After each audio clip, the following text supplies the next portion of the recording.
T-minus 10 seconds.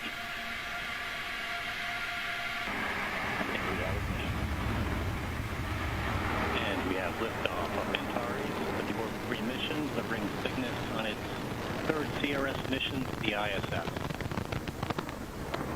Got main engines at 108%. AVI power nominal.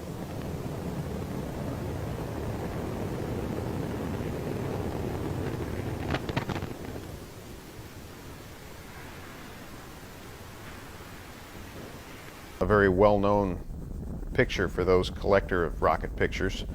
This was really spectacular almost from the get-go. We see the vehicle lifting off and essentially coming over safety at that altitude. Here's a view from the other side.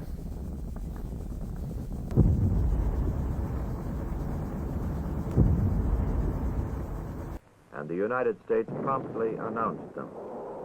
The first and most spectacular of these was Vanguard at the end of 1957. There were other Vanguard failures. All achieved takeoff, but trouble occurred either in the second or third stages.